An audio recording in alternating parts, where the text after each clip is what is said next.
The janitor's warning sliced through the corporate hallway, freezing the CEO seconds before she walked into her stalker's deadly trap. The wall of combat medals hanging in his modest apartment explained everything. How a man who mopped floors could instantly recognize the predatory stillness her million-dollar security team had completely missed. Before we continue, don't forget to subscribe to the channel, like the video, and comment where in the world you're watching from. Let's go. The words tore through the sleek corporate hallway like a bullet. Ms. Harrington, don't get in that elevator. Rebecca Harrington froze, her manicured finger hovering over the down button. The voice was urgent, ragged with alarm, and completely out of place in the polished 48th floor of Pinnacle Technologies. She turned to find a man in a blue maintenance uniform striding toward her, his weathered face tight with concern. He wasn't supposed to be here, not on the executive floor,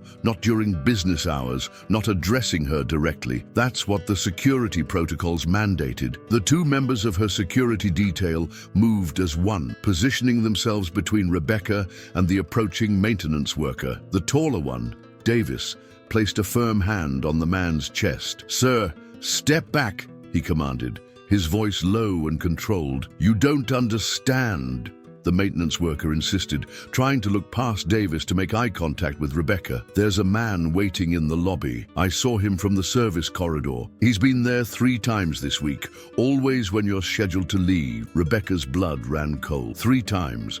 The precise scheduling of her departures wasn't public information. "ID," demanded Mills, the second security officer, his hand already moving toward the holster concealed beneath his jacket. "Michael Reeves, building maintenance." "Look, there's no time for this." Michael withdrew his badge from his breast pocket with slow, deliberate movements. "The man downstairs has the same build, same clothes as the one from those photos in the police report." Rebecca's lungs seemed to constrict. The police report, the threat assessment, the file that was supposed to be confidential. "How do you know about that?" she demanded, stepping forward despite Davis's protective arm. "Because I was the one who spotted him taking photos of your car last month," Michael said, his eyes never leaving hers. "I was the one who reported the suspicious behavior to security. I've been watching. I know what he looks like." Davis and Mills exchanged a glance. This wasn't standard procedure, but then again, the entire situation with Rebecca's stalker had veered far beyond standard procedures weeks ago. "Describe him," Davis said, his hand still firmly on Michael's chest. 6'1", approximately 190 pounds, dark hair, graying at the temples, navy peacoat with brass buttons, brown leather messenger bag, slight limp in his right leg. He's pretending to read something on his phone, but he's been checking the elevator bank every 30 seconds. The precision of the description sent a chill down Rebecca's spine. This wasn't vague concern, this was detailed observation. "Take me to the security office," Rebecca ordered, already turning away from the elevator. "I want to see the lobby cameras." 5 minutes later, Rebecca stood in the cramped security monitoring room, staring at the wall of screens. And there he was, exactly as Michael had described. Navy peacoat, messenger bag, the familiar posture that had haunted her nightmares for weeks. James Whitfield, former Pinnacle Technologies executive, former mentor, former friend, now an obsessive shadow who had turned her life into a prison of fear and hypervigilance. "That's him," she whispered, her knuckles white as she gripped the back of the security officer's chair. "That's Whitfield. I'll call the police," Davis said, already reaching for his phone. "He'll be gone before they get here," Michael said quietly from the corner where he'd been instructed to wait. "He always is." Rebecca turned to look at him, really look at him for the first time. He was in his mid-40s, with the lean, wiry build of someone who worked with his hands. His blue maintenance uniform was clean, but worn at the edges. His dark hair was cut short, practical, but it was his eyes that held her attention, alert, observant, and carrying a quiet intensity she recognized from men who had seen combat. "How do you know so much about him?" she asked. Michael hesitated, then squared his shoulders slightly. I notice things. It's what I was trained to do. Trained by whom? United States Marine Corps. Scout sniper. 12 years. It was such a simple statement, delivered without bravado, yet it explained everything about his observational skills, his attention to detail, the precision of his threat assessment. You're not just maintenance, are you? Rebecca asked. A small, rueful smile crossed his face. I am now, but old habits die hard. Davis stepped forward, his professional demeanor momentarily set aside. You're that Reeves. Michael Reeves. 3 tours in Afghanistan, Silver Star recipient. Michael nodded almost imperceptibly, clearly uncomfortable with the recognition. Rebecca's mind was working quickly now. You've been tracking Whitfield's movements around the building? Yes, ma'am, Michael confirmed. After I reported him the first time and saw how security handled it, he paused, choosing his words carefully. I felt it warranted additional attention. On your own time, Rebecca stated, rather than asked. My daughter has activities on Tuesday and Thursday evenings. I work the late shift those days. I've seen him 3 times now, always on your late meeting days. The implications were chilling. Whitfield knew her schedule. He was watching, waiting, growing bolder. Why maintenance? Rebecca asked suddenly. With your background, I'm a single father, Michael replied simply. Regular hours, solid benefits, no deployment. My daughter needs stability. Something in his direct honesty touched Rebecca. In the cutthroat world of corporate technology, where everyone seemed to be climbing over each other for position and power, his straightforward priorities were refreshing. We need to change the plan, she decided, turning back to the monitors. He's expecting me to come down the main elevator to the lobby where my car is waiting. We'll use the service elevator to the parking garage instead. He'll have that covered too, Michael said quietly. Men like him plan for contingencies. Then what do you suggest? Rebecca asked, surprised at how quickly she'd come to value his assessment. We need to change everything. Timing, exit point, vehicle. We need to make you disappear from his surveillance map completely, Davis frowned.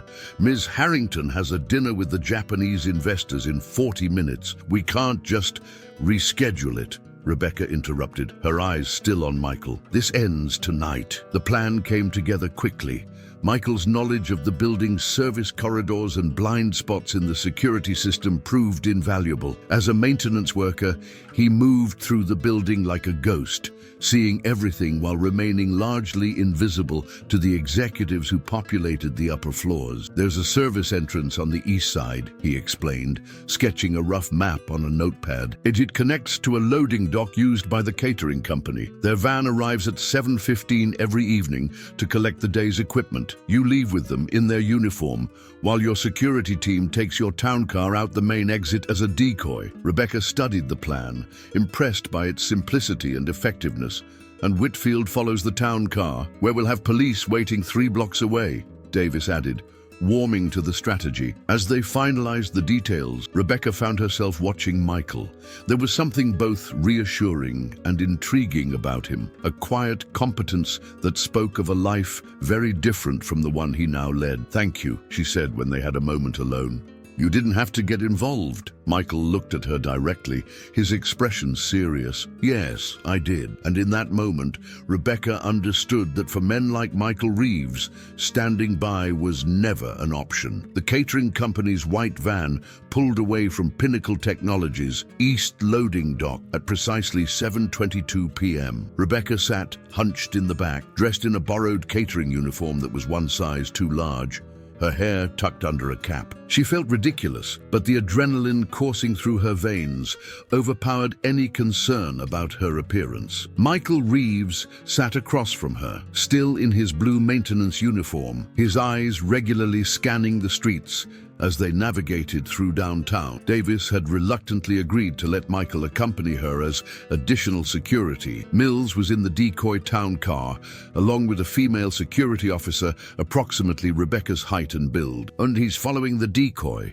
Michael said quietly, looking at his phone. Davis had texted an update from the security command center, where he was monitoring both vehicles via GPS. Rebecca nodded, allowing herself to breathe. So the plan is working. So far, Michael cautioned. Men like Whitfield, they get fixated. When he realizes he's been tricked, he'll be angry. More unpredictable. She studied him in the dim light of the van. You speak like you've dealt with stalkers before. Not stalkers specifically, but men who become obsessed with a target, yes. He glanced out the window again. In Afghanistan, we tracked a bomb maker for 3 months.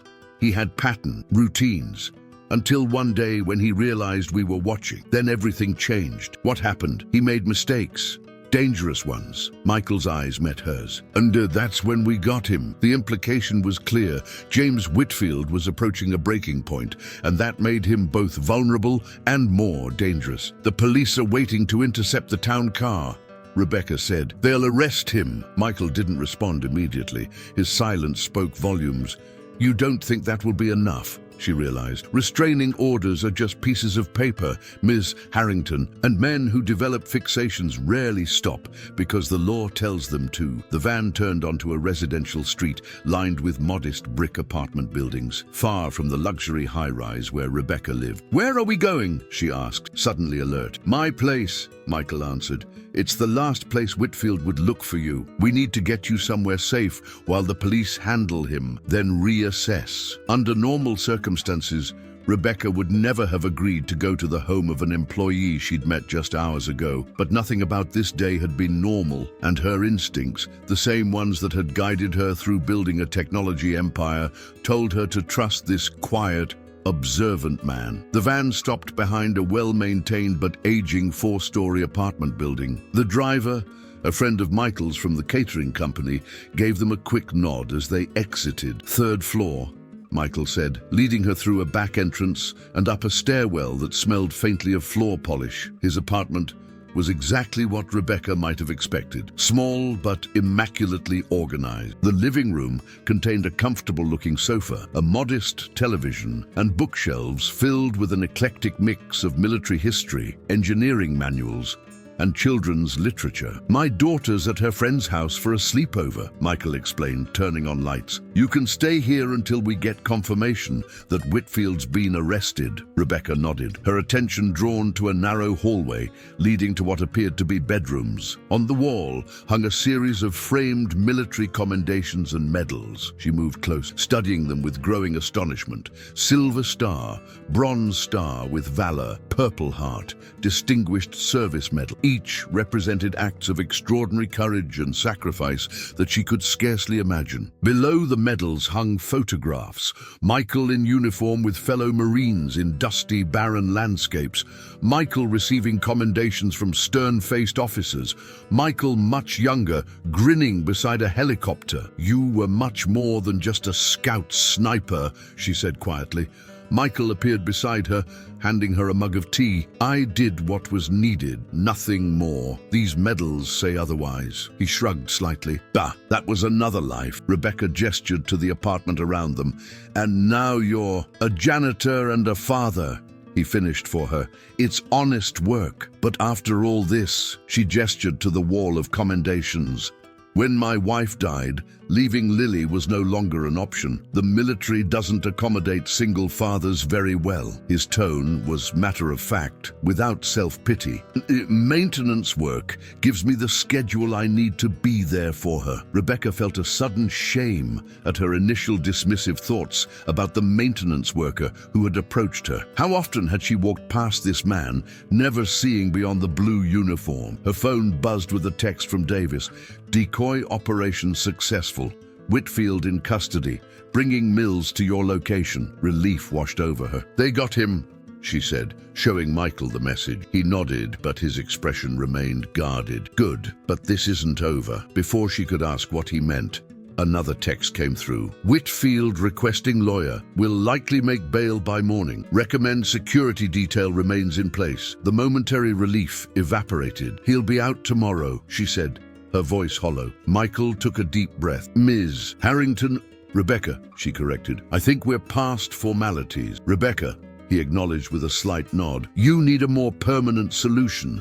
The company's security protocols aren't adequate for this situation. What do you suggest? A comprehensive threat assessment and security overhaul, not just at work, but at your home, your routine, Everything. I know people, former colleagues who specialize in this kind of protection now. Rebecca studied him, this unexpected ally who had emerged from the invisible workforce that kept her company running. And you, would you be involved? Something flickered across his face.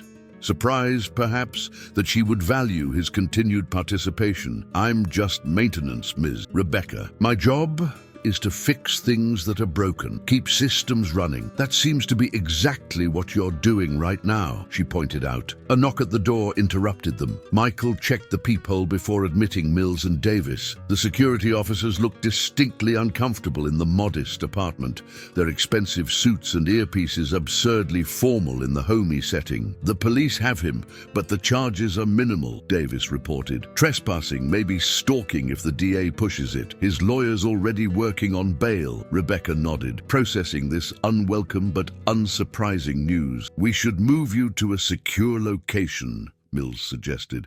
A hotel with proper security protocol. No, Rebecca said firmly. No more hiding, no more running. Michael's right. We need a complete security overhaul. She turned to face all three men. Starting tomorrow, we implement a new approach.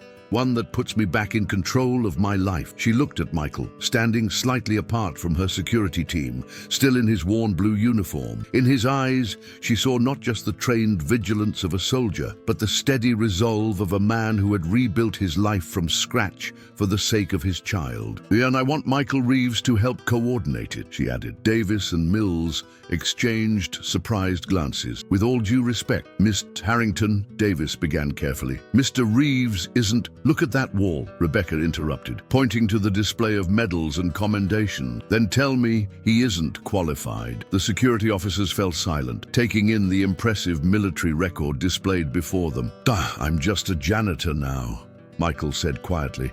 Rebecca met his gaze. No, you're the man who saw what everyone else missed, and right now, that's exactly what I need. Morning sunlight streamed through the blinds of Michael's apartment as Rebecca sat at the small kitchen table, reviewing the security proposal they had drafted well into the night. Davis and Mills had reluctantly departed around midnight, tasked with implementing the first phase of enhanced security measures at her penthouse. The sound of a key in the lock made Rebecca look up. Michael entered, followed by a girl of about 10 with her father's observant eyes and a backpack covered in astronomy patches. Lily, this is Ms. Harrington, Michael said. She's going to be here for a little while this morning. The girl studied Rebecca with undisguised curiosity. You're the lady from the news, the one who makes the computers that think like people. Rebecca smiled, surprised by the accurate description of Pinnacle's breakthrough AI technology. That's right, though they don't think exactly like people yet. Dad says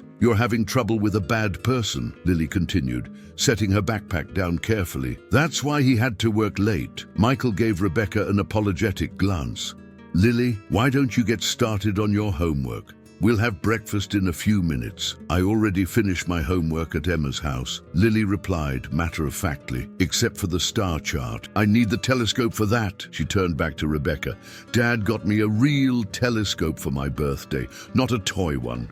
We're tracking Jupiter's moons. Rebecca found herself smiling genuinely for the first time in days. That sounds fascinating. Michael gently guided his daughter toward her bedroom.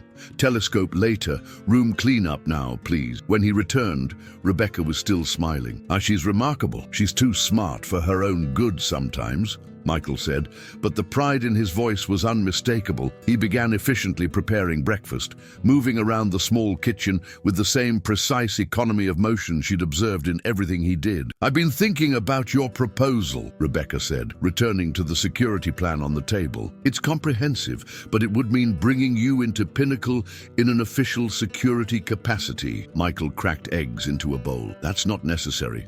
I can consult informally. I disagree. You identified a threat my entire security team missed. You developed countermeasures in hours that they hadn't considered in weeks. Rebecca leaned forward. I need that kind of thinking officially on my team. I'm not looking to change jobs, Rebecca. He whisked the eggs with methodical precision. "The maintenance position works for our situation, and if I could offer you a security consulting role with flexible hours, same benefits, better pay, and a schedule that still accommodates Lily's needs." Michael paused, considering, "Why would you do that?" "Because I'm pragmatic. You have skills my company needs." She hesitated, then added more softly, "And because you saw me when I was invisible to everyone else." He looked at her quizzically. "Not me, physically," she clarified. "The danger I was in, everyone else, my security team, the police. They saw the CEO of Pinnacle Technologies. They saw the public figure. You saw the actual threat." Michael turned back to the stove, a slight flush on his neck the only indication her words had affected him. "Seeing threats was my job for a long time." Her phone rang. Interrupting the moment, it was Davis. "Whitfield made bail an hour ago," he reported without preamble. "And there's something else. He's filed a harassment complaint against the company, claiming wrongful detention and defamation." Rebecca felt her chest tighten. "He's turning this around on us. His lawyer is good. They're claiming he was simply waiting to speak with you about a legitimate business opportunity when he was falsely accused and humiliated." "That's absurd. We have documentation of his previous..." "They're saying those incidents were misinterpreted. That as a former executive, he was merely conducting research for a competitive analysis." Davis sounded frustrated. "The DA is concerned the stalking charges might not stick without more concrete evidence." Rebecca ended the call, her momentary optimism evaporating. Michael, who had heard enough to understand, placed a cup of coffee in front of her. "He's not just obsessed," Michael observed quietly. "He's clever. What do we do now? We gather evidence. We document pattern, and we make sure you're protected while we do it." He slid a plate of eggs and toast in front of her. "Eat. We've got a long day ahead." An hour later, they arrived at Pinnacle Technologies through the underground parking garage. Rebecca had insisted Michael accompany her, much to Davis's evident discomfort. The security team had arranged a conference room on the executive floor for their briefing. As they stepped off the elevator, Rebecca was acutely aware of the stare. Michael, still in yesterday's maintenance uniform, walking alongside the CEO, was causing a stir among the executives and administrative staff. In the conference room, Rebecca's chief of security, Harrison, was waiting along with Davis, Mills, and 2 police detectives. Harrison's expression tightened at the sight of Michael. "Miss Harrington, we have the situation under control," Harrison began. "There's no need for additional personnel. Mr. Reeves is here at my request," Rebecca said firmly. "He's consulting on our security protocols." The older detective introduced himself as Martinez. "We understand your concerns, Miss Harrington, but legally, our hands are somewhat tied. Mr. Whitfield has no criminal record, and his lawyer is pushing back hard against the stalking allegations. He's been photographing my car," Rebecca countered, "following me, learning my schedule, which his lawyer claims was research for a competitive analysis," Martinez replied wearily. "And without threatening communications or actions, it's difficult to prove intent. So we wait until he actually hurts her?" Michael asked, speaking for the first time. The detective gave him an appraising look. "And you are Michael Reeves, building maintenance, former Marine Scout sniper." The simplicity of his introduction belied the authority in his voice. "I've observed Mr. Whitfield's surveillance patterns firsthand," Harrison scoffed. "With all due respect, maintenance staff aren't qualified to make security assessments," Rebecca intervened before Michael could respond. "Mr. Reeves identified a threat pattern that your entire team missed." Harrison, "His military background makes him exceptionally qualified." "Military background," Harrison repeated skeptically. Davis, surprisingly, came to Michael's defense. "Silver Star recipient, distinguished service record, specialized in threat assessment and protective operations." The detectives exchanged glances, their interest visibly piqued. "What did you observe, Mr. Reeves?" Martinez asked. Michael outlined his observations methodically, dates, times, positions, behavioral patterns. He described Whitfield's surveillance techniques with the precision of someone intimately familiar with such operation. That's consistent with escalation patterns we see in fixation cases, Martinez acknowledged, but still circumstantial without direct threats. What if we could document more concrete evidence? Michael suggested. Set up a situation where his intent becomes clear. The younger detective frowned. We don't advise using Miss Harrington as bait. Not bait, Michael clarified. A controlled environment where we can document his behavior without putting her at risk. Rebecca studied him, understanding what he was proposing. You want to draw him out. I want to create a situation where he reveals his true intentions in a way that can't be explained away by his lawyer, Michael corrected, but it would require your participation at a distance. Harrison shook his head emphatically. Absolutely not. This is precisely why we have professional security protocols. The same protocols that failed to identify the threat in the first place, Rebecca challenged. She turned to Michael. Explain your approach. As Michael outlined his plan, Rebecca watched the faces around the table. The detectives were intrigued, Davis and Mills thoughtful, Harrison increasingly agitated. This is completely irregular, Harrison finally erupted. Taking security advice from a janitor? No offense, but there are proper channels for this kind of situation. Proper channels aren't working, Rebecca replied coldly.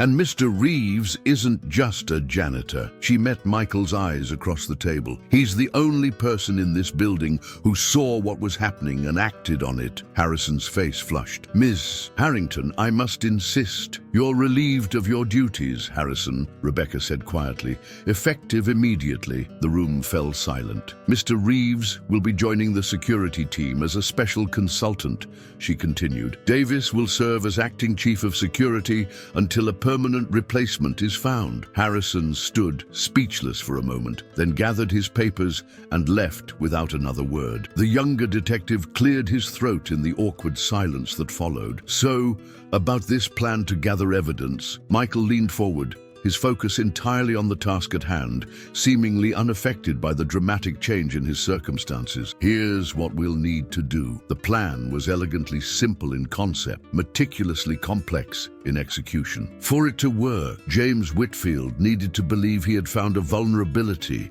in Rebecca's security, while in reality, every moment would be carefully monitored and documented. Michael stood in the security command center, now wearing a proper suit instead of his maintenance uniform. The transformation was remarkable. He carried himself with the quiet authority of a man accustomed to command, though his eyes retained the watchfulness that Rebecca had first noticed in the hallway. Run through it one more time, Detective Martinez requested, studying the bank of monitors showing various angles of Pinnacle's lobby, exterior, and executive floor. Rebecca will follow her normal Tuesday schedule, Michael explained, pointing to a digital timeline on the main screen. She has a visible meeting with investors at 5:30, which typically runs until 7. Based on Whitfield's pattern, he positions himself in the lobby around 6:30 to observe her departure. Davis nodded. We've arranged for the meeting to end at 6:45, Ms. Harrington will be escorted to the elevator by Mill, but Mills will receive an urgent call and step away momentarily, creating a brief window where she appears vulnerable, Martinez concluded. Exactly, Michael confirmed. If Whitfield has been monitoring her schedule as closely as we believe, he'll recognize this as an opportunity. The elevator will arrive, Rebecca will step in alone, and the doors will close, but she won't actually be in that elevator, the younger detective, Ramirez, clarified. Michael gestured to a schematic of the elevator bank. There are 6 elevators. She'll enter elevator 3J, but exit through the service panel in the rear, a maintenance access point. The panel leads to a secure corridor where Davis will be waiting. The elevator will continue down to the lobby empty, and I'll be waiting in the lobby when those doors open. Detective Martinez added, if Whitfield makes a move toward that elevator, we've got him on camera attempting to follow her. If he says anything threatening, our microphones will pick it up. Rebecca, who had been silently observing the briefing, spoke up. And if he doesn't take the bait, then we try again with a different scenario. Michael answered. Men like Whitfield are patient, but their obsession makes them predictable. Eventually, he'll make a move. Rebecca studied him, impressed by his methodical approach. You've done this before. Similar operations, yes. Different context, same principles. Michael didn't elaborate, but his expression suggested the memories weren't pleasant. As the team dispersed to take their positions, Rebecca lingered in the command center with Michael. That uniform suits you, she observed. Michael adjusted his tie uncomfortably. It feels strange after all this time. Not the maintenance uniform? That felt like a disguise at first too, he admitted, but after a while it became comfortable, uncomplicated. Rebecca understood. Her own designer suits had once felt like costumes, armor she donned to navigate the male-dominated tech world. Now, they were second skin. Thank you, she said quietly, for doing this, for stepping back into a world you left behind. Michael met her gaze directly. Some skills you never really leave behind. They just wait until they're needed again. Their moment was interrupted by Davis returning with an update. Everything's in position. The investors are already in the conference room, and Ms. Harrington is expected in 10 minutes. Rebecca nodded, mentally transitioning back to CEO mode. Then, let's not keep them waiting. The investment meeting proceeded exactly as planned. Rebecca discussed Pinnacle's latest AI breakthrough with practiced enthusiasm, fielding questions from the Japanese investment team with the perfect blend of technical expertise and business acumen. But beneath her polished exterior, her senses were hyper-alert, aware that every movement was part of an elaborate trap. At precisely 6:42, her assistant entered with a discreet note announcing a time check. The signal. Gentlemen, I believe we've covered the essentials, Rebecca said smoothly, rising from her chair. My team will follow up with the technical specifications tomorrow. Mills escorted her to the elevator bank, maintaining a professional conversation about follow-up items. As they reached the elevators, his phone buzzed on cue. I need to take this, he said, loud enough for any watching eyes. It's the Singapore office. Rebecca nodded and pressed the call button. When elevator 3 arrived, she stepped in alone, the doors sliding closed behind her. The moment they shut, she moved quickly to the rear panel, where Davis was already opening it from the other side. Right on schedule, he whispered, helping her through the narrow opening into the service corridor. In the command center, Michael watched the monitors intently. Camera 3 showed the empty elevator descending to the lobby. Camera 6 showed Whitfield positioned precisely where Michael had predicted, pretending to read something on his phone while watching the elevator bank. Target is in position, Michael said into his comm. Elevator arriving in 10 seconds. The doors slid open. The empty elevator stood waiting. Whitfield looked up, his expression changing from anticipation to confusion. He stepped closer, peering into the elevator as though Rebecca might be hiding inside. Sir, can I help you? Detective Martinez approached, his badge concealed. Whitfield stepped back. No, just waiting for someone. The elevator is empty, Martinez pointed out. Whitfield's face hardened. She should have been... Never mind. Who should have been there, sir? Martinez pressed. None of your business, Whitfield snapped, his composed facade cracking slightly. He turned and walked briskly toward the exit. In the command center, Michael frowned. He's too controlled. He suspected something. Rebecca, who had joined him, studied Whitfield's retreating figure on the monitor. We need to push him harder. That's dangerous, Michael cautioned. But necessary, she countered. What would make him break his pattern? Force his hand? Michael considered this, his tactical mind working through scenarios. A change he can't anticipate, something that threatens his access to you permanently. An idea formed in Rebecca's mind. Like me, leaving the country. Michael turned to her, intrigued. Go on. Pinnacle is opening an office in Tokyo. The announcement goes out tomorrow. But we could leak that I'm personally overseeing the launch, that I'll be relocating there for 6 months, creating a deadline for him. Michael nodded, following her logic. If he believes he's losing access to you, he'll have to act, Rebecca finished. No more waiting, no more careful planning. Davis, who had been listening, looked concerned. That significantly increases the risk, which is why we control every variable, Michael said. his mind already adapting the plan. "Mom, we don't just leak the information, we create a detailed departure schedule, making him believe he has one final opportunity." Rebecca felt a strange, almost exhilarating clarity. After weeks of feeling hunted, she was finally taking control of the situation. "We'll need to be extremely careful," Michael warned, reading her expression. "Men at this stage of obsession are unpredictable when cornered." "I trust you," Rebecca said simply. The words hung between them, weighted with a significance neither had expected. Michael's expression softened momentarily before his professional demeanor returned. "Then let's revise the plan," he said, turning back to the monitors. "We'll need to create a convincing leak about Tokyo, establish a visible departure timeline, and set up multiple layers of security for the actual operation." As they worked late into the night, Rebecca found herself watching Michael more than the security schematics. In his element,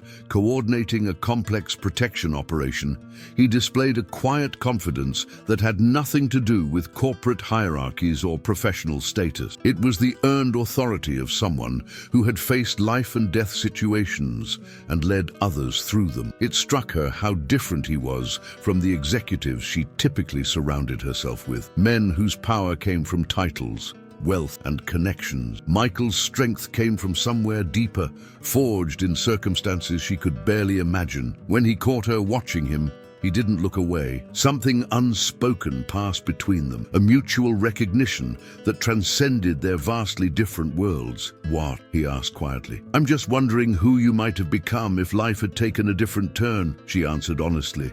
A small, rueful smile touched his lips. "Probably not a CEO, probably not a janitor either," she countered.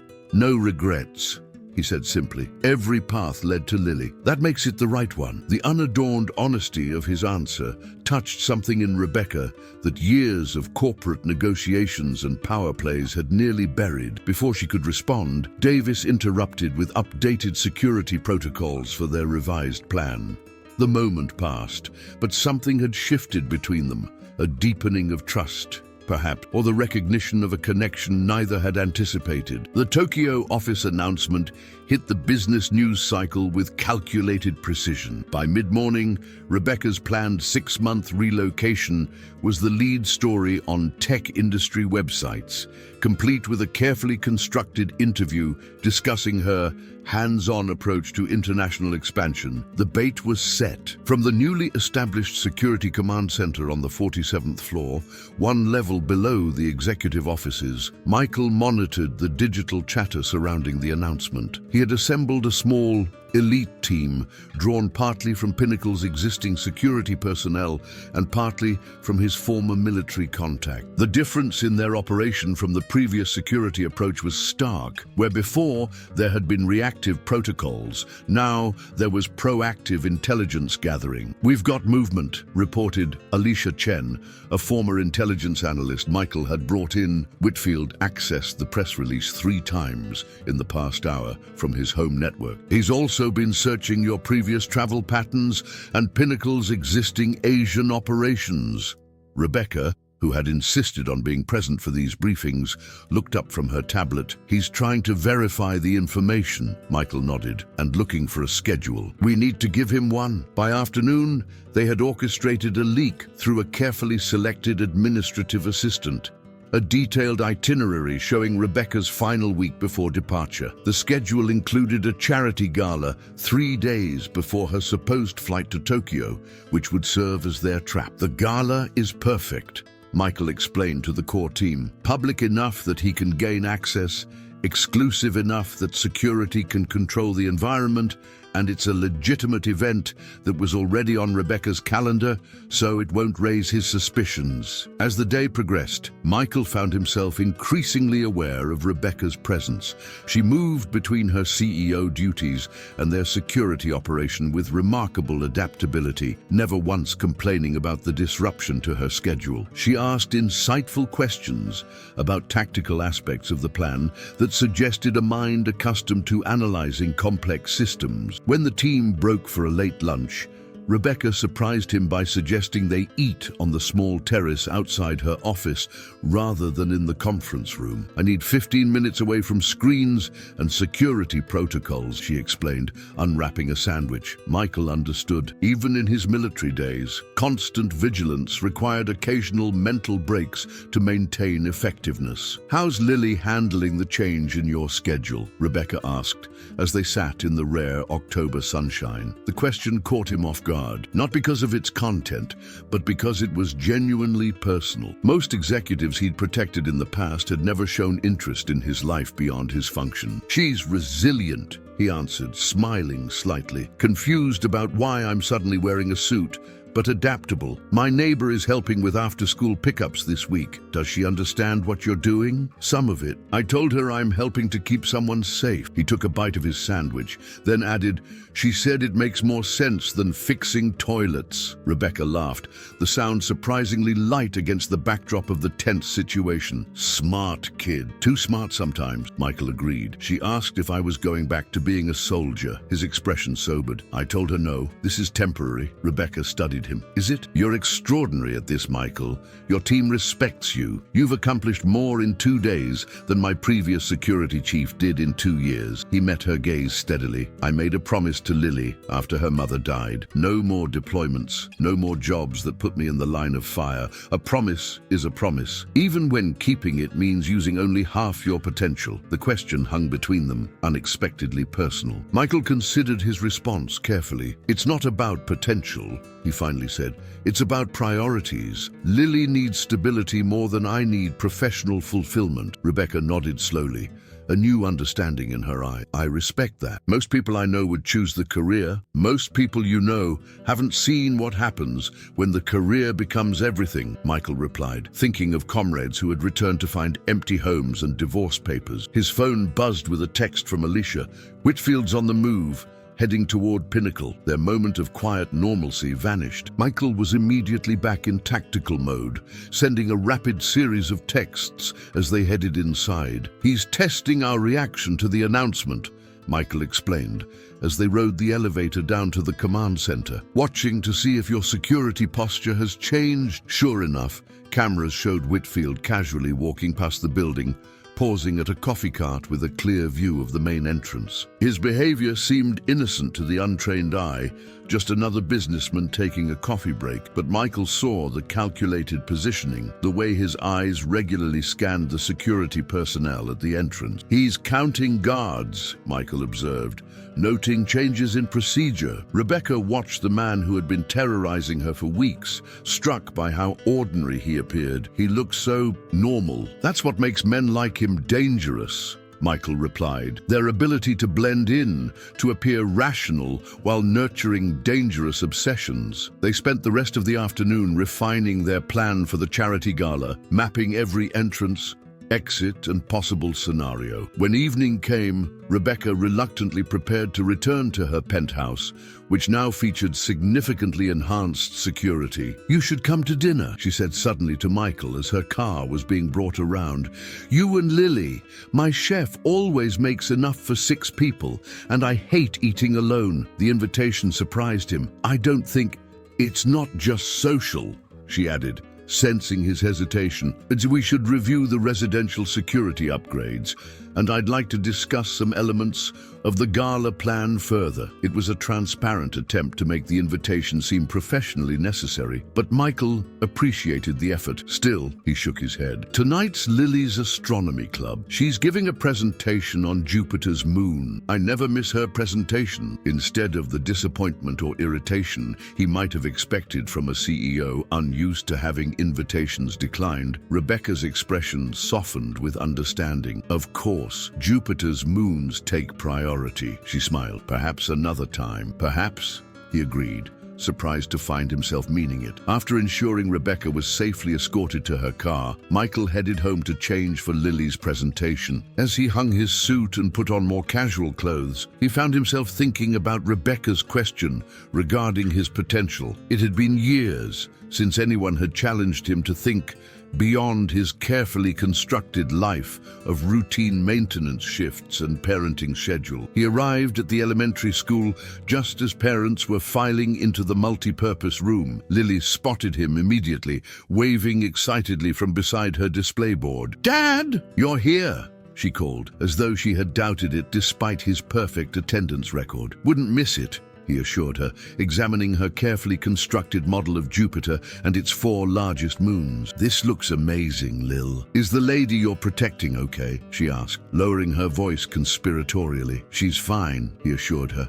"Very safe." "Good," Lily nodded seriously. Because you're really good at protecting people. That's what the medals on our wall mean, right?" Michael brushed a hand over her hair. "Something like that." As he sat through the presentations, his phone vibrated with a text from Davis. Whitfield followed R's car halfway home before breaking off. "Definitely escalating surveillance." Michael sent a brief acknowledgement, his jaw tightening. The confrontation was coming, sooner rather than later. As much as he had tried to keep his current assignment separate from his home life with Lily, the two worlds were beginning to collide in his mind. On the drive home, Lily chatted excitedly about her successful presentation, while Michael's thoughts kept returning to Rebecca, alone in her penthouse, despite the security detail outside. He wondered if she was reviewing security protocols, or working late, or simply staring out at the city lights, feeling like a prisoner in her own home. He realized, with a clarity that surprised him, that he wanted her to be safe, not just because it was his job, but because he genuinely cared what happened to her. The charity gala was 2 days away, and final preparations were accelerating. Michael had transformed a vacant office on the 47th floor into a tactical planning room, the walls covered with blueprints of the venue, security assignments, and contingency plans. He moved through the space with focused energy, making adjustments to the deployment strategy as new information came in. "Whitfield purchased a ticket to the gala yesterday," Alicia reported, sliding a tablet across the table. He used a business alias, but the payment traced back to his personal account. Michael studied the information. "He's getting careless. That's both good and bad. Makes him easier to track, but potentially more volatile." Rebecca entered, dressed for a board meeting in a tailored charcoal suit that somehow made her look both authoritative and approachable. Michael had come to recognize that her wardrobe choices were as strategic as any security protocol. Armor for the corporate battlefield. "Update me," she requested, accepting a coffee from her assistant. "Whitfield's surveillance has intensified," Michael explained. "He was outside your building for 3 hours last night. This morning, he followed your car to the coffee shop, then back to Pinnacle. He's also been researching Tokyo extensively. Climate patterns, neighborhoods, even Japanese language courses. He believes the relocation story," Rebecca noted. "Completely. The charity gala is his last opportunity to approach you before you leave the country. He'll make his move there." Rebecca nodded, her composure remarkable given the circumstances. "And we'll be ready." "The police have signed off on our plan," Michael confirmed. "Detective Martinez will have plainclothes officers throughout the venue, and we'll have our own team controlling the immediate perimeter around you. You'll be wearing this," Davis added, showing her a delicate pearl pendant. "It contains a microphone and a GPS tracker. We'll hear everything within a 6-foot radius." Rebecca fingered the necklace, her expression thoughtful.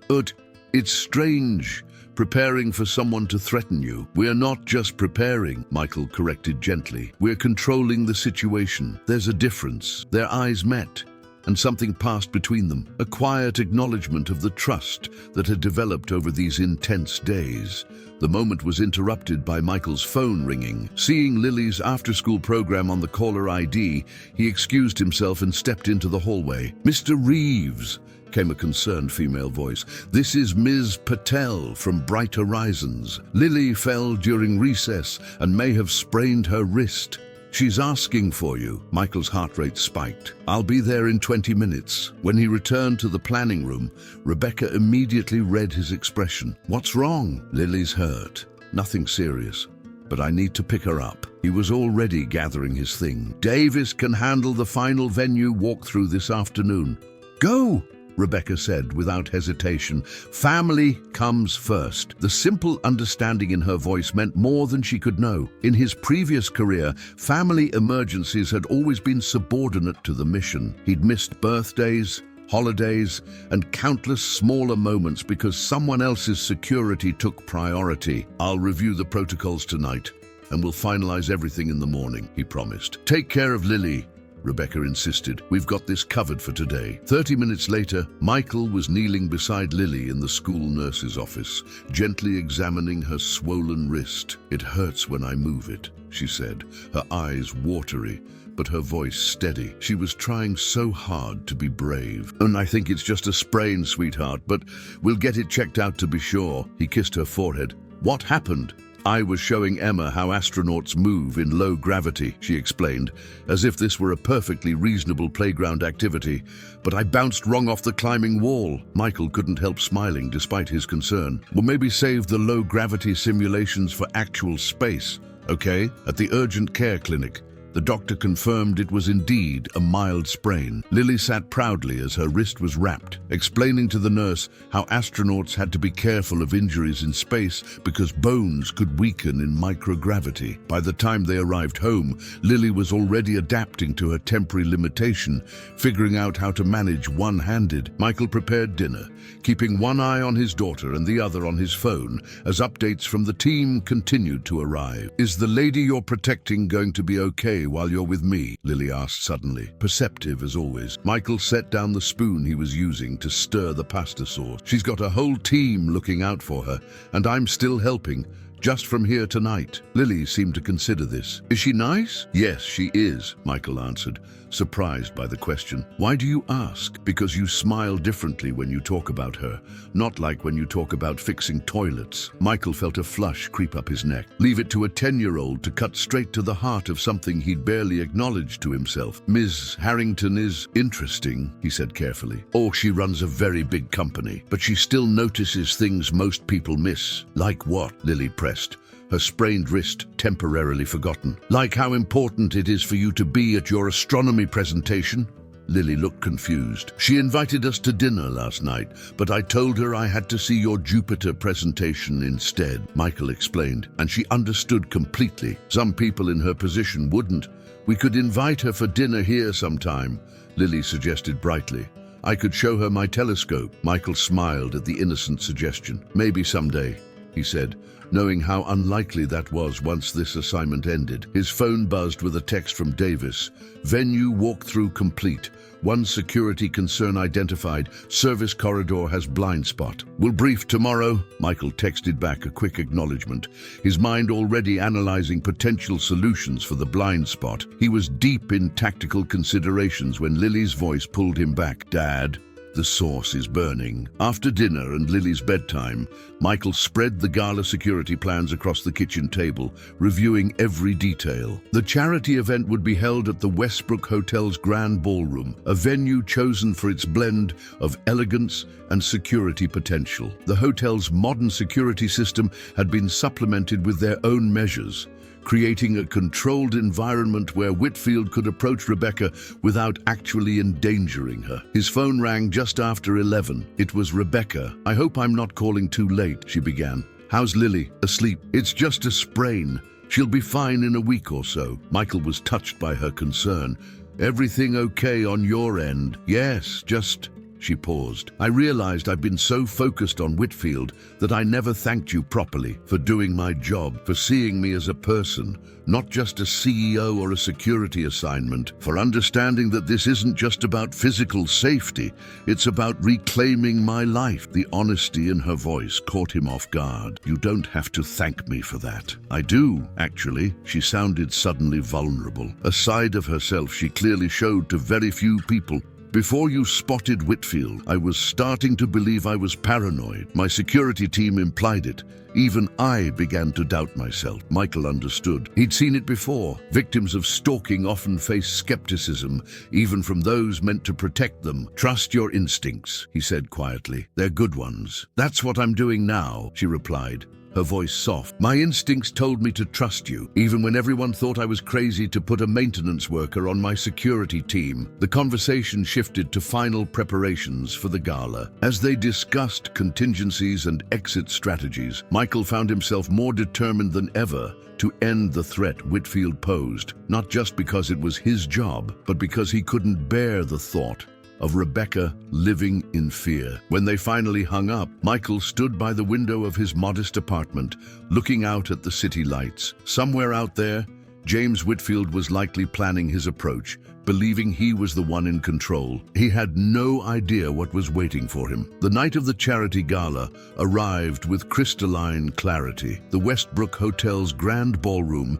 had been transformed into an elegant showcase of wealth and philanthropy, with white orchid centerpieces and champagne flowing freely. The event benefited STEM education for underprivileged youth, a cause Rebecca genuinely supported beyond the convenient timing. In the hotel's service area, converted temporarily into their command center, Michael conducted final briefings with the security team. He had traded his maintenance uniform and temporary suit for proper evening attire, a tailored tuxedo that fit with surprising precision. "Whitfield arrived 20 minutes ago," Alicia reported, monitoring the guest check-in through discreet cameras. "He's at the bar, nursing a scotch." "Third position from the left." Michael studied the monitor. Whitfield was impeccably dressed, his posture relaxed. To the casual observer, he appeared to be just another wealthy donor enjoying the evening. Only the intensity of his gaze as it regularly swept the room betrayed his true purpose. "He's waiting for the right moment," Michael observed, watching the crowd dynamics. Looking for a window when Rebecca might be momentarily isolated. Detective Martinez, also in formal attire, joined them. "My officers are in position. Remember, we need clear evidence of intent. A conversation alone won't be enough." "He'll give us more than that," Michael assured him. "When obsession reaches this stage, patience fractures under pressure." The Tokyo announcement pushed him to the edge. "Tonight, he falls." The door opened and Rebecca entered. She wore a floor-length gown of midnight blue that caught the light like an evening sky. The pearl pendant containing the microphone rested elegantly against her collarbone. Her hair was swept up, accentuating the graceful line of her neck and shoulders. Michael felt something catch in his chest, an unexpected, unprofessional reaction he quickly suppressed. "The car's ready at the east exit for emergency extraction," he reported, maintaining his professional demeanor. "Davis will stay within 10 feet of you at all times. Mills will monitor from the perimeter. I'll be circulating, keeping Whitfield in sight without being obvious." Rebecca nodded, remarkably composed for someone about to walk into a confrontation with her stalker. "How will we know when to make our move?" "When he approaches you, engage him normally," Michael instructed. "Let him talk. Our goal is to get him to reveal his fixation, his plans regarding your Tokyo relocation. Anything that demonstrates this isn't a casual business conversation. And if he becomes threatening, I'll be there before he finishes his sentence," Michael promised, his voice quiet but absolute. Rebecca held his gaze. "I know you will." The simple statement carried the weight of complete trust. Michael felt the responsibility of that trust settle on his shoulders, a familiar weight, one he had carried in deserts and mountains half a world away, with lives depending on his judgment and reflexes. "Let's go," he said, offering his arm to escort her to the ballroom. The gala was in full swing when they entered. Rebecca was immediately swept into the social current of the event, greeting board members, major donors, and industry colleagues with practiced ease. Michael drifted away, moving through the crowd with deliberate casualness, always maintaining a sightline to both Rebecca and Whitfield. Whitfield remained at the bar, watching, waiting. His eyes followed Rebecca's every movement with the focused intensity of a predator tracking prey. Twice he started to approach her when she appeared momentarily alone, only to retreat when another guest engaged her in conversation. Through his earpiece, Michael could hear fragments of Rebecca's conversations, light discussions of the charity's mission, gracious acceptances of compliments on Pinnacle's latest innovations, and diplomatic deflections of questions about her Tokyo relocation. "He's moving," Alicia's voice came through the comm. "Approaching from your 3 o'clock." Michael watched as Whitfield finally made his move, timing it perfectly as Rebecca briefly stood alone near a display of student science projects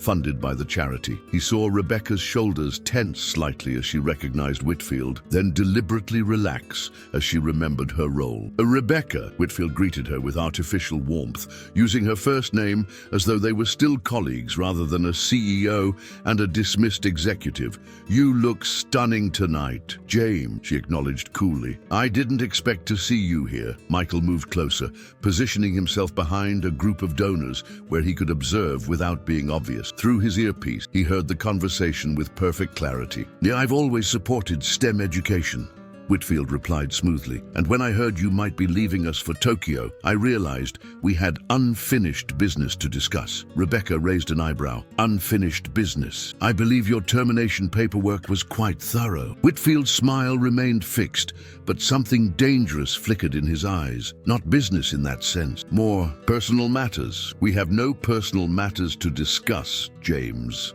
"I disagree."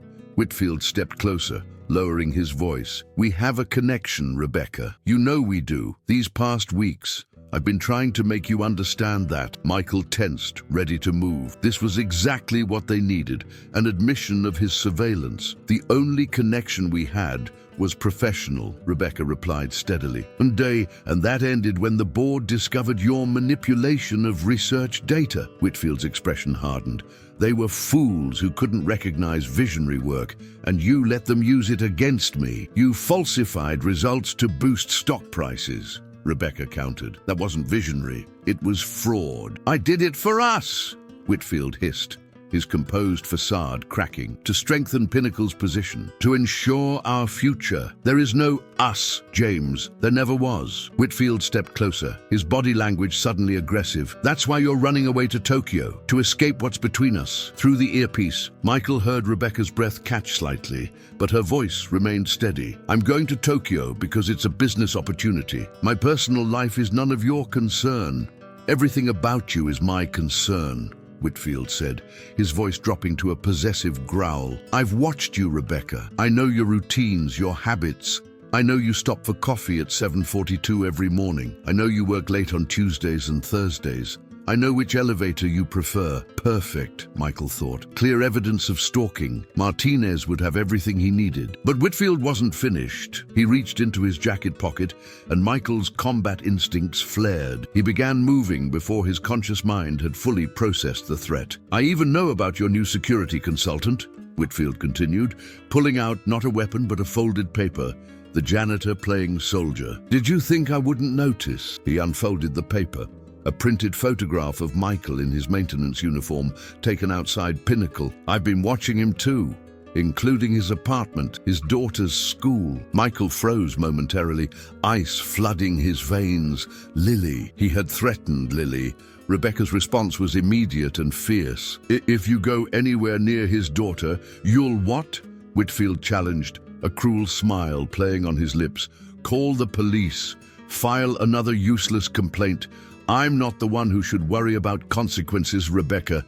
You are. Tokyo won't be far enough if you continue to reject me." It was a clear threat, exactly what they needed for an arrest. But Michael was no longer thinking about the operation. The mention of Lily had shifted something fundamental inside him, transforming this from a security assignment to something deeply personal. He was at Rebecca's side in seconds, positioning himself between her and Whitfield. "Mr. Whitfield," he said, his voice deadly calm. "I believe Miss Harrington has made her position clear." Whitfield's eyes narrowed. "The janitor himself? How touching." "Security consultant, actually," Michael corrected mildly, "and former Marine Scout sniper, which means I notice things too, like the fact that Detective Martinez is standing directly behind you and has heard every word of your threats." Whitfield's head whipped around to find Martinez approaching, badge in hand. "James Whitfield, you're under arrest for stalking, criminal threats."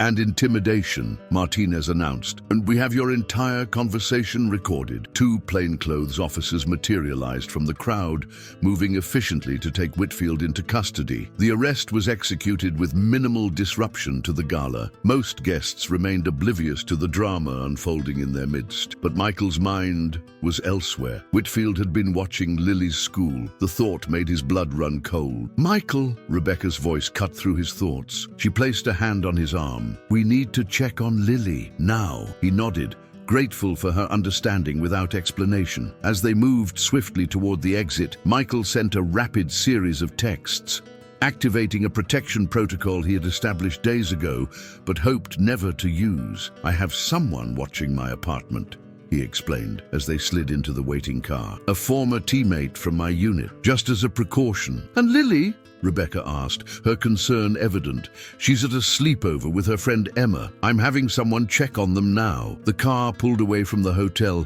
leaving behind the glittering charity gala and a handcuffed James Whitfield. The immediate threat had been neutralized, but Michael wouldn't relax until he knew Lily was safe. Rebecca watched him, understanding the turmoil beneath his controlled exterior. Without hesitation, she reached over and took his hand, a simple gesture of solidarity in a moment of shared concern. He didn't pull away. The townhouse where Emma's family lived was in a quiet suburban neighborhood 15 minutes from the city center. By the time Michael and Rebecca arrived, two unmarked cars were already parked nearby. Protection detail activated by Michael's urgent text. "All clear, boss," came the text from Ryan Voss, a former Marine who had served with Michael in Afghanistan. "No suspicious activity. Kids are watching a movie and eating popcorn, oblivious to the world." Michael exhaled slowly, the tension in his shoulders easing slightly. "Lily's safe," he told Rebecca, showing her the text. Rebecca nodded, the relief evident in her eyes. "Do you want to see her anyway? I would." "Yes," he admitted, "but I don't want to frighten her. She thinks I'm working late." "Then we make it casual," Rebecca suggested. "A quick check-in that doesn't raise alarms." Michael glanced at her elegant gown, then down at his own tuxedo. "We're not exactly dressed for casual." A small smile touched Rebecca's lips. "Then we get creative." 10 minutes later, they approached Emma's front door. Rebecca had removed her jewelry and draped Michael's suit jacket over her gown. Michael had loosened his tie and rolled up his sleeves, transforming from security professional to a father simply checking on his daughter. Emma's mother, Catherine, answered the door, her eyes widening slightly at the formal attire partially concealed beneath their casual adjustments. "Michael, is everything okay?" she asked, instantly concerned. "Everything's fine," he assured her. "We were at a work event nearby and thought I'd check on Lily." He gestured to Rebecca. "This is my colleague, Rebecca Harrington." Catherine's eyes widened further as she recognized the CEO of Pinnacle Technologies.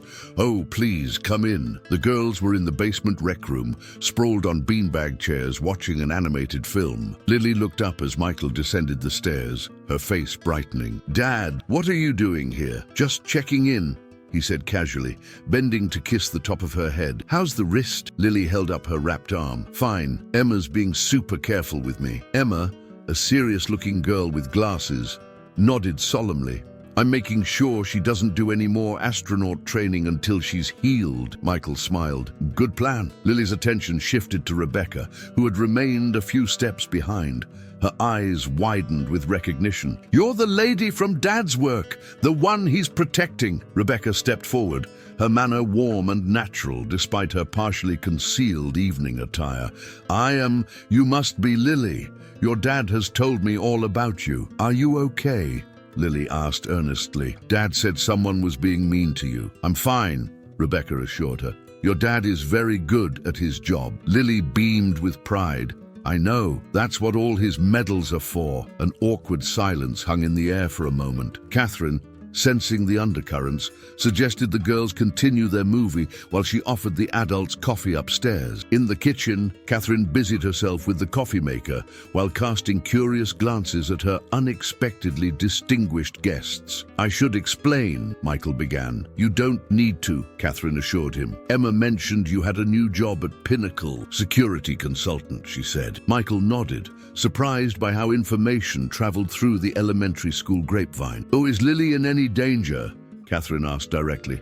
her protective instincts evident. "No," Michael said firmly, "but there was a situation tonight that made me extra cautious. It's resolved now, but I needed to see for myself that she was safe." Catherine studied them both, then nodded. "The girls can stay here as long as needed." Emma would be thrilled. After confirming that Voss's team would maintain surveillance through the night, Michael and Rebecca departed. The crisis averted, but the evening's events still simmering between them. In the car, Rebecca broke the silence. "You have good friends. Catherine's been a lifesaver since we moved here," Michael acknowledged.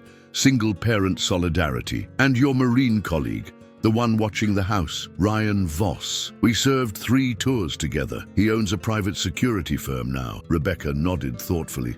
"You've built a support network. That's not easy to do." "Necessity," Michael replied simply. "Raising Lily alone meant creating new systems, finding people I could trust." As they drove back toward the city, Michael's phone rang. It was Detective Martinez. "Whitfield's been processed," Martinez reported. "The DA is filing multiple charges: stalking, criminal threats, intimidation. With the recording and your testimony, we have a solid case." "Is he talking?" Michael asked. "Not about the stalking. He's claiming it was all a misunderstanding, that he was trying to warn Mrs. Harrington about corporate espionage. But he keeps asking about you, Reeves. Wants to know your background, how you got involved." Michael's jaw tightened. "Oh, he mentioned my daughter, Martinez. I need to know how much he actually knows. We're searching his home and devices now.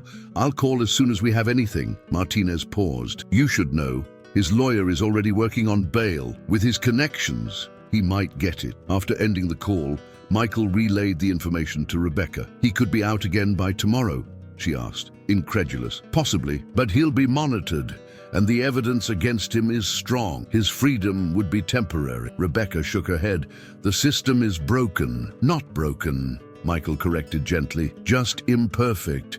It's designed to protect everyone's rights, including those accused of crimes. Even when they threaten children." Her voice was sharp with anger, not at Michael, but at the situation. "Even then," he acknowledged. "But there are other protections we can put in place." They pulled up to Rebecca's building, its lobby illuminated and security visibly enhanced. The practical question hung between them. "What now?" "You shouldn't be alone," Rebecca said suddenly. "If Whitfield makes bail, your apartment could be vulnerable. You and Lily should stay in my guest suite. It has the best security in the city."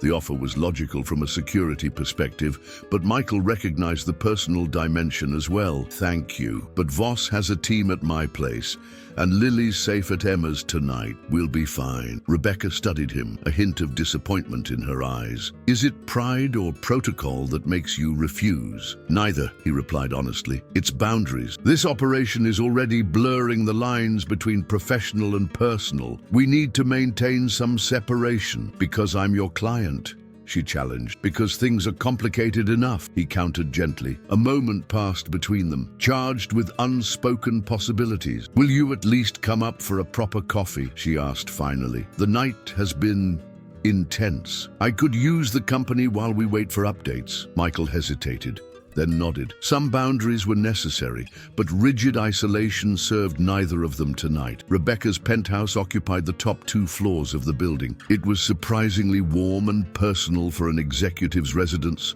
modern and elegant, but with comfortable furniture and walls lined with books rather than status-signaling art. Not what you expected?" she asked, catching his appraising glance as she slipped off her heels. "It's more livable," she suggested, with a small smile. "I spend too much time here to make it a showcase. It needs to be a home." The word struck Michael unexpectedly. Home. He had created one for Lily. Practical, comfortable, safe, but his own sense of home had been fractured long ago, first by multiple deployments, then by his wife's death. His apartment was functional, a base of operations, but not what he would call a sanctuary. Rebecca disappeared to change, returning in slim black pants and a soft cashmere sweater that made her look younger, more approachable. She prepared coffee, while Michael received text updates from various team members. "Whitfield's devices are being analyzed," he reported, as she handed him a steaming mug. "Martinez says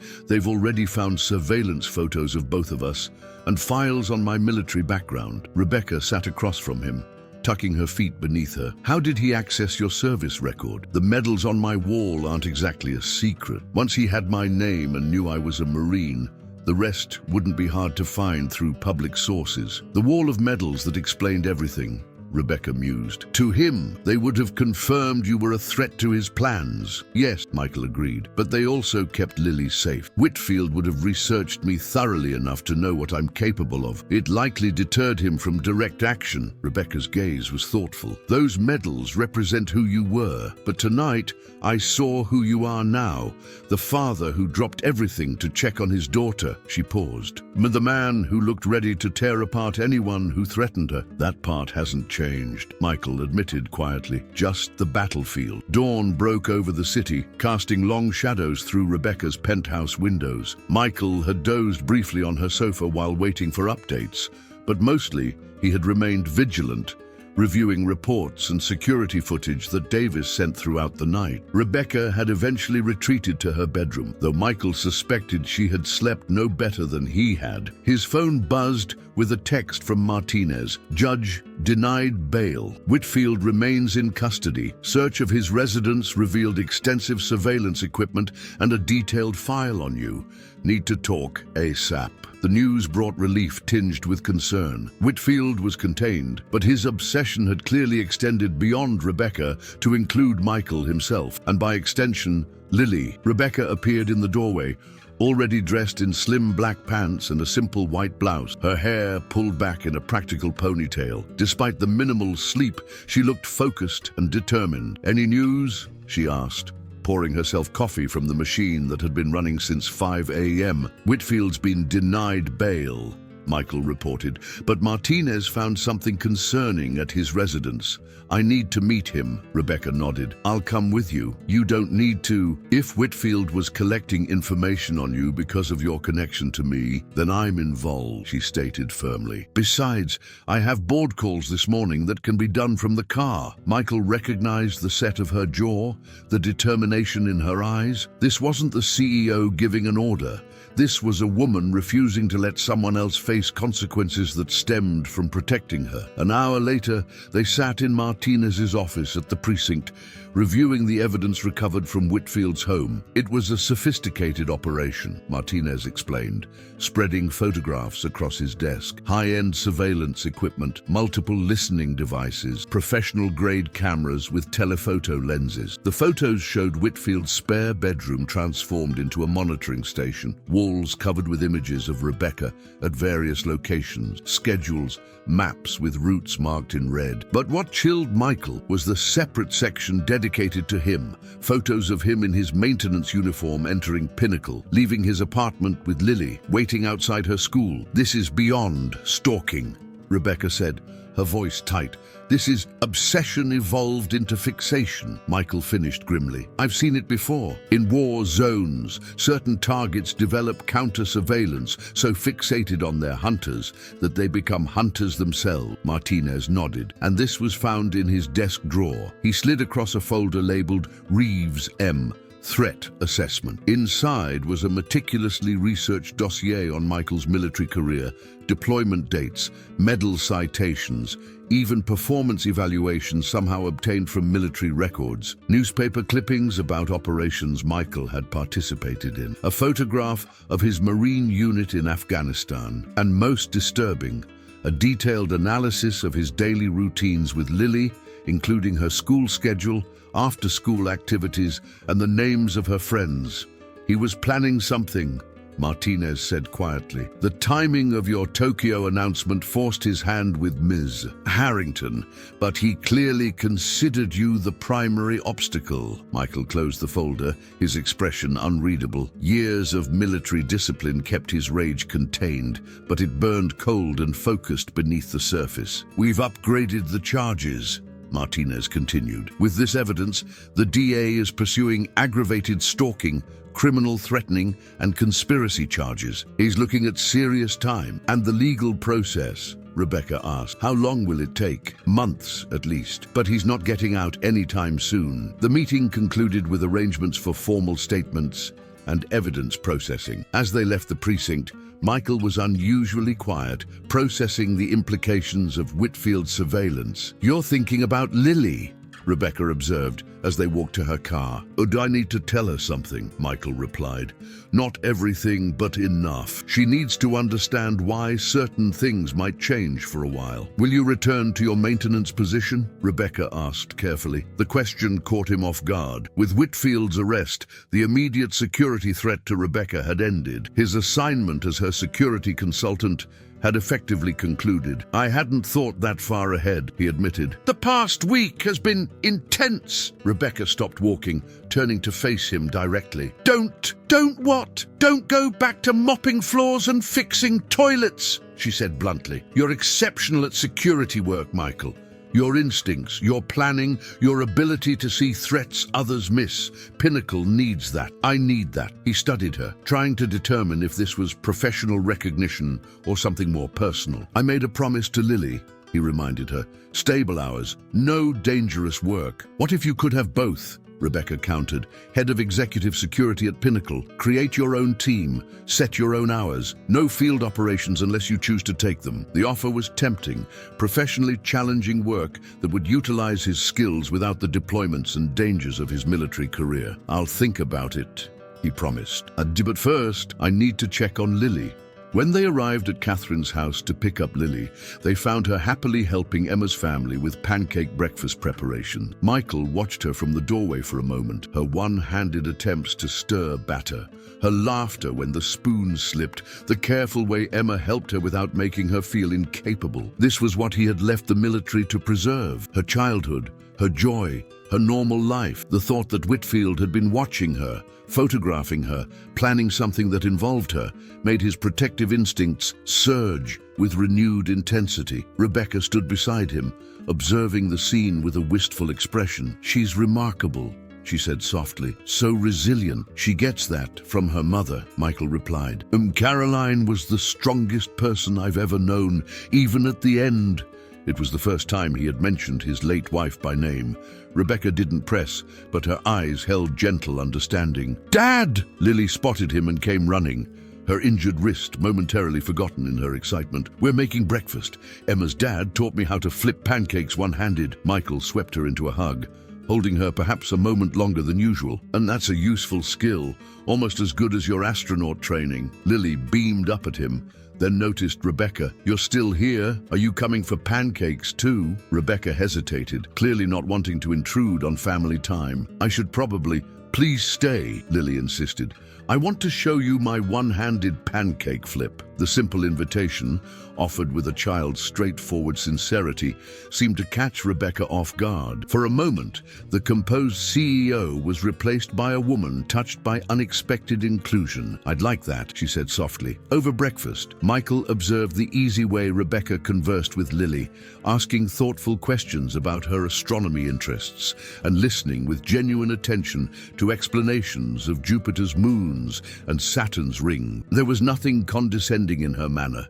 She spoke to Lily as a person with valuable thoughts, not as a child to be humored. Later, as they drove back to Michael's apartment, Lily chatted excitedly about Rebecca from the back seat. "She knows a lot about space. She said Pinnacle is working on AI systems for the next Mars rover.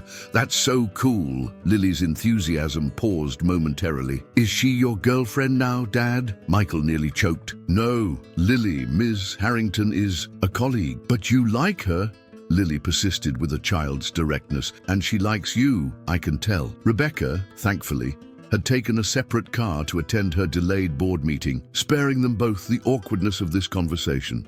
"It's complicated, sweetie," Michael said, deflecting. "Oh, the adult relationships usually are. That's what grown-ups always say when they don't want to explain things," Lily observed sagely. Michael couldn't help but smile. "You're too smart for your own good, you know that." When they arrived home, Michael found himself scanning the street with heightened awareness, noting each parked car, each person on the sidewalk. Whitfield's surveillance had changed something fundamental about his sense of security. His apartment, once a safe haven, now felt exposed. Inside, Michael sat Lily down for the difficult conversation he'd been preparing in his mind. "Remember how I've been helping Ms. Harrington with a security problem?" he began carefully. Lily nodded. "Because someone was being mean to her." "That's right. That person is in jail now. But before that, he was watching me too, and sometimes watching you." Lily's eyes widened. "Watching me? Like a bad guy in the movies?" "Something like that," Michael acknowledged, keeping his tone calm and matter-of-fact. "He's not going to hurt anyone, but I need you to be extra careful for a while. Some things might change." 2 weeks after Whitfield's arrest, Michael stood in his apartment, carefully removing the framed medals from the wall. Each one carried memories, some painful, some proud, all part of a life that had shaped him into the man he was today. He wrapped them individually in soft cloth before placing them in a wooden case. Lily watched from the doorway, her sprained wrist now free of its wrap. "Are we hiding them because of the bad man?" "No, sweetheart," Michael assured her. "He's going to be in jail for a very long time. We're just relocating them." The past 2 weeks had brought significant changes. Whitfield had been formally charged with multiple felonies, his obsessive surveillance providing overwhelming evidence. His lawyer had attempted to negotiate, but the district attorney, armed with the extensive documentation of his stalking activities, had remained firm. A psychiatric evaluation had revealed a personality disorder exacerbated by perceived rejection, resulting in his dangerous fixation on Rebecca and, eventually, on Michael as the perceived obstacle. The doorbell rang, interrupting Michael's thoughts. Lily ran to answer it, checking the security monitor first, a new habit Michael had gently encouraged. "It's Rebecca," she announced happily, opening the door to reveal Rebecca standing there with a small potted plant in her hands. "A housewarming gift," she explained, handing the plant to Lily. "It's a dwarf lemon tree. Low maintenance but rewarding, just like us," Lily quipped, making both adults laugh. The new apartment was in a secure building owned by Pinnacle Technologies, typically reserved for visiting executives. It featured enhanced security, a doorman and, to Lily's delight, a rooftop garden where residents could grow plants in designated plots. The 3-bedroom unit was significantly larger than their previous home, with large windows that flooded the space with natural light. "How's the unpacking going?" Rebecca asked, following them inside. "Almost done," Michael replied. Lily's room was the priority. "Dad let me paint a solar system on my ceiling," Lily announced proudly, with glow-in-the-dark paint for the star. "I'd love to see it," Rebecca said, and was immediately pulled by her hand toward Lily's room. Michael watched them go, struck by how naturally they had bonded. In the aftermath of the Whitfield crisis, Rebecca had remained present in their lives, her initial professional interest evolving into genuine friendship. She had visited Lily in the hospital when she had her final wrist checkup, brought astronomy books she thought might interest her, and somehow managed to arrange a virtual tour of NASA's Jet Propulsion Laboratory that had left Lily buzzing with excitement for days. When Rebecca emerged from Lily's room 15 minutes later, she found Michael in the kitchen preparing coffee. "The ceiling is magnificent," she reported. "Jupiter has the perfect amount of detail." She researched it extensively, Michael said with a small smile. "Authenticity matters when you're 10. Rebecca accepted the coffee he offered, leaning against the counter. "Have you decided about the medals?" Michael glanced at the wooden case, now sitting on the dining table. "Yes, they belong where they can do some good, not hidden away." After Whitfield's surveillance had been discovered, Michael had initially considered storing the medals out of sight, viewing them as a potential security risk, a too visible declaration of his capabilities. But over the past weeks, he had reconsidered their significance. "And I've been in touch with the Veterans History Project," he explained. "They're creating an educational exhibit about Marine Scout snipers. My medals and some of my service photographs will be part of it." "That's perfect," Rebecca said softly. "They should be seen, understood in context." Lily agrees. She said they're part of our story, not a secret to hide. Michael smiled ruefully. Sometimes I think she's raising me instead of the other way around. Rebecca's laugh was warm and genuine. She's extraordinary, and she's clearly learned resilience from you. A comfortable silence settled between them as they sipped their coffee. Through the window, the city skyline gleamed in the afternoon sun, Pinnacle Tower rising prominently among the glass and steel structures. "Have you thought more about my offer?" Rebecca asked finally. The job offer, head of executive security at Pinnacle, had remained open. Michael had neither accepted nor declined, requesting time to consider how it would affect Lily and their life together. "I have," Michael replied. "I'd like to accept, with a few conditions." Rebecca raised an eyebrow. "Such as fixed hours, no later than 6 p.m., except in genuine emergencies. Lily needs stability, and I need to be there for her science fairs and astronomy club presentations." "Done," Rebecca agreed immediately. "And I want to build something different than traditional corporate security," he continued. "Not just protecting executives and assets, but creating a comprehensive threat assessment program that identifies potential risks before they escalate. Something that would have flagged Whitfield's behavior months earlier." Rebecca's eyes lit with interest. "That's exactly what Pinnacle needs." "What else?" Michael hesitated before voicing his final condition. "And I want professional boundaries respected between us." Rebecca's expression shifted, becoming carefully neutral. "Of course, that's standard corporate policy." "I don't mean corporate policy," Michael clarified. I mean real boundaries that acknowledge what's happening here." He gestured between them, referring to the unspoken connection that had developed through crisis and its aftermath. "And what is happening here exactly?" Rebecca asked quietly. "Something that deserves its own space to develop," Michael answered honestly. "Something separate from work relationships and power dynamics." Understanding dawned in Rebecca's eyes. "Biddy, you're saying yes to the job, but you want us, whatever this is between us, to exist independently of that professional relationship." "Exactly. If we're going to explore this connection, I want it to be as equals, not as CEO and employee." Rebecca considered this, then nodded slowly. "That's refreshingly straightforward and wise. I had good training in recognizing what matters," Michael said, "and in protecting it properly." From the hallway came the sound of Lily's footsteps as she emerged from her room with an armful of astronomy books. "Rebecca, can you help me organize my space library? Dad always puts the books in the wrong order." "Alphabetical is a perfectly legitimate system," Michael protested with mock indignation. "Not for space books," Lily countered seriously. "Oh, they should be organized by cosmic distance, starting with Earth and the Moon, then Mars, then the outer planets, then stars, then galaxies." Rebecca laughed, setting down her coffee cup. "That actually makes perfect sense to me." As Rebecca followed Lily back to her room, Michael found himself reflecting on the strange journey that had brought them to this point. 3 weeks ago, he had been a maintenance worker, invisible to the executives whose offices he cleaned. His wall of medals had been a private reminder of a life left behind. Now those medals were being prepared for public display, their purpose transformed from personal memory to educational tool. The skills they represented had been reactivated, not for warfare, but for protection. And the man who had earned them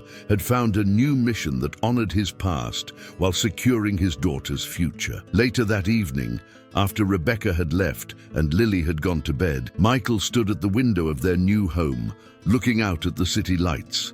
He thought about the wall in their old apartment, now bare where the medals had hung, and felt no regret. The medals had served their purpose, recognizing valor in one chapter of his life and, unexpectedly, opening the door to another. The janitor, who had once been invisible, had been seen, first by a stalker who recognized the threat he posed, then by a CEO who recognized his value, and finally by himself, rediscovering capabilities he had set aside but never truly lost. Tomorrow, he would officially begin his new role at Pinnacle. The maintenance uniform would be replaced permanently by suits appropriate for an executive position. But the fundamental mission remained unchanged: to protect what mattered most, his daughter character, his integrity, and now, perhaps, a future that included more than he had allowed himself to imagine. The medals would tell their story from a museum display, while Michael Reeves wrote a new chapter, one where the skills of a warrior found purpose in peace,